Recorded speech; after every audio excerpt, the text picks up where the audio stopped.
Hello दोस्तों, मेरा नाम है रितेश झा और आप सभी का फेमस हिंदी के यूट्यूब चैनल में बहुत बहुत स्वागत है।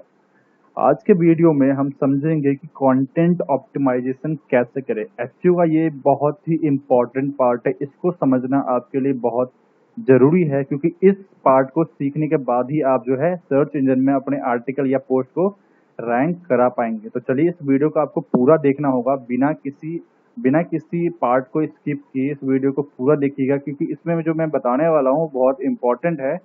और उसके किसी भी पार्ट को स्किप स्किप करने पे आपको जो है वो जो ज्ञान मिलने वाला है वो स्किप हो सकता है। तो हो सकता है कि इस वीडियो में उन चीज़ों को स्किप करने से आपकी नॉलेज अधूरी रह जाए और आप भी जो कंटेंट ऑप्टिमाइजेशन है उसको सही तरीके से सीख नहीं पाए।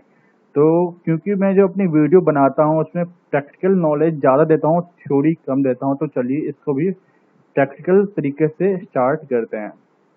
तो पहले आपको कोई पोस्ट तैयार कर लेना है, उसके बाद उस पोस्ट में जो है कीवर्ड को किस तरह से ऑप्टिमाइज करें, अपने कंटेंट को किस तरह से ऑप्टिमाइज करें। कंटेंट ऑप्टिमाइजेशन से मतलब ही है कीवर्ड को ऑप्टिमाइज करना अपने कंटेंट में, जिसके बेस पे जो है आपका जो कंटेंट है वो सर्च इंजन में रैंक कर सके। ठीक है, तो मैंने एक आर्टिकल तैयार किया हुआ है, वो है अलगप्पा यूनिवर्सिटी के नाम से मैंने एक आर्टिकल तैयार किया हुआ है।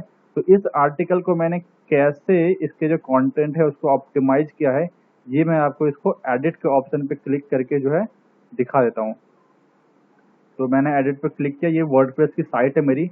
ब्लॉगर पे भी लगभग ऑप्शन सेम ही आते हैं, तो वर्डप्रेस हो या ब्लॉगर हो, तो कंटेंट ऑप्टिमाइजेशन का जो तरीका होता है वो लगभग सेम होता है। तो आपको ज़्यादा कुछ मतलब अलग अलग तरीके जानने की ज़रूरत नहीं है, आप इसी तरीके से अपने ब्लॉगर वाले पोस्ट को भी जो है ऑप्टिमाइज कर सकेंगे। तो यहाँ हम आते हैं, तो पहले तो कंटेंट ऑप्टिमाइजेशन आपने कर दिया, पर अब आप कैसे समझेंगे कि आपने जो कंटेंट ऑप्टिमाइज किया वो सही किया है या नहीं किया हुआ है। ठीक है, तो ये वर्डप्रेस है, तो वर्डप्रेस में एक ऑप्शन आता है, एक प्लगइन आता है, उसका नाम है योस्ट एसईओ।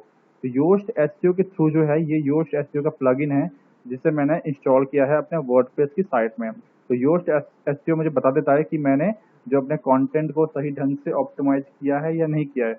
लेकिन अगर आप गूगल के ब्लॉगर का यूज कर रहे हैं तो उसमें आपको ये चीज़ नहीं पता होती है।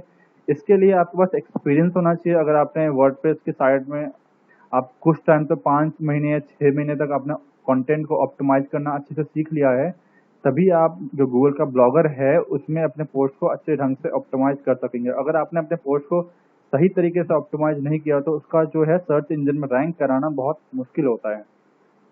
तो चलिए जानते हैं कि कंटेंट को कैसे ऑप्टिमाइज किया जाए।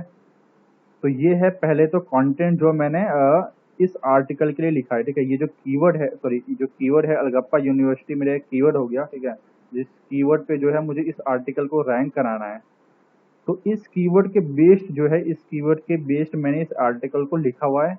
तो इस कीवर्ड के अकॉर्डिंग जो है इस पेज का टाइटल पहले मैंने क्रिएट किया। अब आपको पूरी जो वीडियो है वो ध्यान से देखनी है और जो भी बोल रहा हूँ ना उसको ध्यान से समझना है।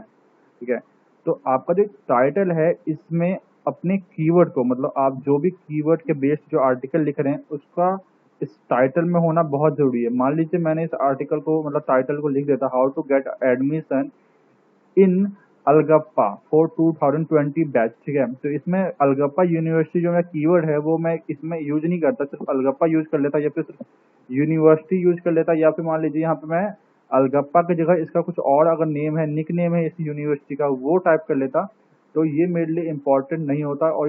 और ये जो है एसईओ के अकॉर्डिंग ये चीज़ सही नहीं है। ठीक है, तो इस तरह से आप कीवर्ड ऑप्टिमाइज नहीं कर पाएंगे। तो फर्स्ट जो स्टेप है वो है आपका जो ये हेडिंग वन है। ठीक है, अ, आप ये वर्डप्रेस की साइट है। ठीक है, तो इसके पोस्ट जो है, इस पोस्ट में हेडिंग्स की बहुत वैल्यू है, उसके बारे में आपको मैं इस वीडियो में ही आगे बताता हूँ। तो यहाँ जो ये टाइटल है, ये टाइटल ही हेडिंग वन है। ठीक है, अब हेडिंग क्या होता है, जैसे आप किसी ऐसे को लिखते हैं, जब आपने स्कूल या 10th या 12th में जब स्कूल में होंगे आप, और तब किसी ऐसे को लिखते होंगे तो उस ऐसे को हेडिंग वाइज लिखते हैं। मतलब एक ऐसे का टाइटल, उसके बाद उस ऐसे के जो भी, मतलब गाय पे निबंध लिख रहे हैं आप या फिर किसी और चीज के ऊपर ऐसे लिख रहे हैं, तो उसके टाइप या फिर उसके डिटेल या उसकी हिस्ट्री तो वो एक टाइटल बन जाता है। तो इस तरह से टाइटल में क्रिएट करके, सॉरी हेडिंग में क्रिएट करके आप जो है अपने एस्से को रेडी करते हैं और उसके बाद उसे सबमिट करते हैं। तो इसी तरीके से कंटेंट को भी जो है एक हेडिंग वाइज लिखना पड़ता है, जिसके थ्रू वो अच्छा दिखे और सर्च इंजन को भी समझ आए कि किस तरह से जो है अपना आर्टिकल आपने लिखा हुआ है। ठीक है, तो ये जो टाइटल है इसमें जो आपका कीवर्ड है वो जरूर आना चाहिए, और जो टाइटल है वो आपके यूजर फ्रेंडली होना चाहिए। मतलब अगर आपके साइट पे जो पर्सन आए उसको जो टाइटल में ही समझ आ जाना चाहिए कि आपने जो है कंटेंट किस बारे में लिखा हुआ है। ठीक है, टाइटल में कुछ भी उलझाने की जरूरत नहीं है, डेफिनेटली आपको मतलब राइट चीज बतानी है, जो भी एग्जैक्ट चीज है वो आपको टाइटल में बता देनी है। फर्स्ट चीज हमने ये समझा। सेकंड चीज जो है वो आपका ये फर्स्ट पैराग्राफ है। मतलब फर्स्ट पैराग्राफ में जो है आपका कीवर्ड, ठीक है, जैसे ये अलगप्पा यूनिवर्सिटी है उसको मैंने फर्स्ट पैराग्राफ में यूज किया हुआ है, तो आपको भी जो है अपने जो पोस्ट है उसके फर्स्ट पैराग्राफ में आप जिस भी कीवर्ड के ऊपर आप आर्टिकल लिख रहे हैं उसको फर्स्ट पैराग्राफ में जरूर यूज कीजिए। एक बात ध्यान रखें कि कीवर्ड को जबरदस्ती ऐड नहीं करना, मतलब कंटेंट के अकॉर्डिंग कीवर्ड को यूज कर लेना है। तो ये जो कीवर्ड मैंने यूज किया हुआ है वो कंटेंट के अकॉर्डिंग है, तो मैंने कोई भी जबरदस्ती इस कीवर्ड को यूज नहीं किया हुआ है। तो आपको भी जो कीवर्ड है वो कंटेंट के अकॉर्डिंग यूज कर लेना है। तो फर्स्ट चीज हमने ये समझा। और दूसरा, जो कोई भी पैराग्राफ हो, ठीक है, एक पैराग्राफ में जो मैक्सिमम वर्ड्स होंगे वो होंगे 150 वर्ड्स। मतलब एक जो पैराग्राफ है वो उसको 150 वर्ड से ज्यादा का एक पैराग्राफ आपको नहीं लिखना है। ठीक है, ये चीज आप समझ लीजिए कि 150 वर्ड मैक्स वर्ड होता है, उससे ज्यादा का आपका पैराग्राफ नहीं होना चाहिए सर्च इंजन। इससे क्या होगा, वो जो आपका आर्टिकल होगा वो सर्च इंजन फ्रेंडली नहीं होगा।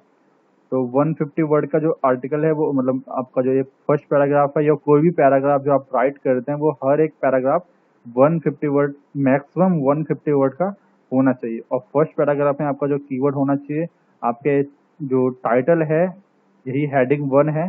ठीक है, आपका टाइटल में आपका जो कीवर्ड होना चाहिए, मैं एक सेकंड बैक आ चुका हूँ, मैं दोबारा वहाँ आता हूँ।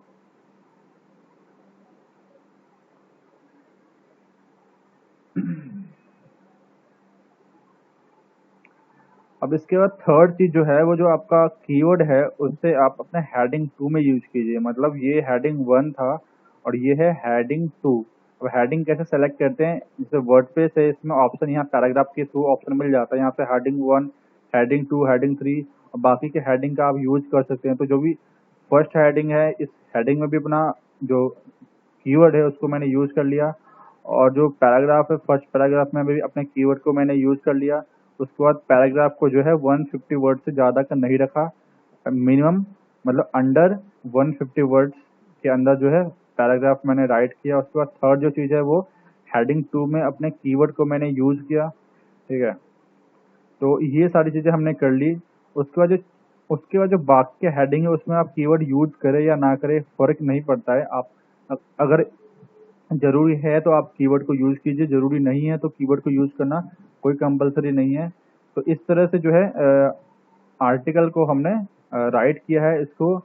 अब क्या है, इस आर्टिकल में जो कुछ इम्पोर्टेंट चीजें हैं उसको आप बोल्ड कर लीजिए। जैसे मैंने ये जो इम्पोर्टेंट था इसको मैंने बोल्ड कर लिया, तो एक ये भी एक इम्पॉर्टेंट है। उसके बाद जो ये मैंने प्रोसेस लिखा कि अलगप्पा यूनिवर्सिटी में एडमिशन कैसे ले, तो उसके लिए जो कुछ स्टेप बताया मैंने उन स्टेप को बुलेट में, मतलब जो 1 2 7 3 4 जो लाइन्स है इनमें मैंने इसे ऐड कर लिया। तो यहाँ से आप बुलेट को जो है यूज कर सकते हैं। ठीक है, या नंबर लिस्ट को ऐड कर सकते हैं, यहाँ से बुलेट लिस्ट ऐड हो जाएगा। तो वो यूज करना भी जो है एक प्लस साइन है आपके आर्टिकल को सर्च इंजन में रैंक कराने के लिए। उसके बाद जो टेबल का यूज भी कर सकते हैं आप, किसी चीज को अगर आप टेबल में दिखाना है तो टेबल का यूज करके भी जो है अपने आर्टिकल को जो है ऑप्टिमाइज कर पाएंगे। ठीक है, तो ये कुछ चीजें थी जिसके बेस पे जो है आप अपने आर्टिकल को जो है ऑप्टिमाइज कर पाएंगे। उसके बाद योस्ट एसईओ की मदद से समझते हैं कि और भी क्या क्या चीजें हैं जो इसमें होनी चाहिए। तो यहाँ देखिए रीडेबिलिटी है, इसके थ्रू हम अपने जो आर्टिकल को जो है उसको एनालाइज करते हैं। तो यहाँ बता रहे कि पैसिव वॉइस जो है उसका जो है एनफ यूज किया हुआ है। तो आपको भी ज्यादा से ज्यादा पैसिव वॉइस जो है एक लिमिटेड मात्रा में जो है वो यूज कर लेना चाहिए। आपका पैराग्राफ का जो लेंथ है वो 150 वर्ड से ज्यादा का नहीं होना चाहिए। सेंटेंस की जो लेंथ है वो एक सेंटेंस, अब मैं बताता हूँ सेंटेंस क्या होता है। एक सेंटेंस का मतलब ये है कि जैसे मान लीजिए काइंडली से लेके मैंने मोर इन्फॉर्मेशन तक एक सेंटेंस बनाया, तो ये जो सेंटेंस है उसका जो लेंथ है वो 20 वर्ड से ज़्यादा, मतलब 20 वर्ड से ज़्यादा का नहीं होना चाहिए। तो ये भी एक जो कंटेंट है उसको ऑप्टिमाइज करने के लिए कंपलसरी है। ठीक है, तो ये कुछ चीज़ें थी जिसके थ्रू जो है आप अपने कंटेंट को ऑप्टिमाइज कर पाएंगे। इसके अलावा जो आपका कॉपी स्कोर है, मतलब कॉपी स्कोर क्या होता है, अब इस कंटेंट को कोई पढ़ता है तो वो पढ़ने के बाद उसे कितने ढंग से समझ पाता है। मान लीजिए इस कंटेंट को कोई बच्चा पढ़ता है, ठीक है, तो उस वो जो बच्चा है वो इसे कितने अच्छी तरीके से समझ पाता है। कोई वयस्क है, कोई पर्सन जो 60 साल से ऊपर का है या कोई 40+ है, तो वो इस आर्टिकल को कैसे समझ पाता है। तो उन दो, तो आपको आर्टिकल इस तरह से लिखना है कि एक कोई बच्चा भी हो और एक वयस्क भी हो, उन दोनों को ही समझ आ जाए। तो ठीक है, उस बेस पे ही जो है ये आर्टिकल को जो कॉपी स्कोर का जो ये जो आप देख रहे हैं कॉपी स्कोर 50 एक सेकेंड 53.5 मिला हुआ है। तो ये जो कॉपी स्कोर है वो मिनिमम 60 होना चाहिए। तो मैंने इस आर्टिकल को सही तरीके से नहीं लिखा है, इसको मुझे और ऑप्टिमाइज करने की ज़रूरत है। उसके बाद जो है और भी चीज़ें यहाँ पे आपको दिख रही हैं, ठीक है, तो उन चीज़ों को भी जो है अपने आर्टिकल में यूज कर लेना है और इसके थ्रू जो है आप अपने आर्टिकल को जो ऑप्टिमाइज कर पाएंगे। तो अगर आप योस्ट एसईओ का प्लगइन यूज करेंगे तो वहाँ आपको बहुत सारी डिटेल मिल जाएगी, उसको तो जो है आप अपने आर्टिकल को ऑप्टिमाइज कर पाएंगे। अगर आप योस्ट एसईओ का प्लगइन यूज नहीं कर रहे हैं तो और भी बाकी प्लगइन मिल जाएंगे आपको, लेकिन सबसे बेस्ट जो प्लगइन है वो है योस्ट एसईओ। अगर आप ब्लॉगर में हैं तो ब्लॉगर में भी इन्हीं तरीकों को यूज करके जो है अपने आर्टिकल को आप जो है ऑप्टिमाइज कर पाएंगे। इसके साथ साथ आपको याद रखना है कि जो आपका आर्टिकल है वो कॉपी पेस्ट नहीं होना चाहिए, मतलब कहीं से भी उठा के कहीं पेस्ट कर दिया, यहाँ पेस्ट कर दिया, तो वो जो है बहुत ही गलत होगा। वो जो है सर्च इंजन में कभी भी रैंक नहीं करेगा। तो एक चीज ये, तो ऐसे ही ये एक बेसिक चीजें थी जो मैंने आपको बता दी कि कंटेंट को ऑप्टिमाइज कैसे करें।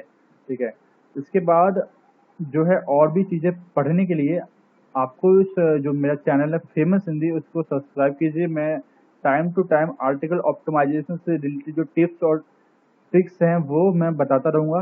तो होपफुली आपको ये वीडियो पसंद आया होगा। ऐसी ही और वीडियो देखने के लिए हमारे चैनल फेमस हिंदी को सब्सक्राइब कीजिए और इस वीडियो को लाइक जरूर कीजिएगा। धन्यवाद।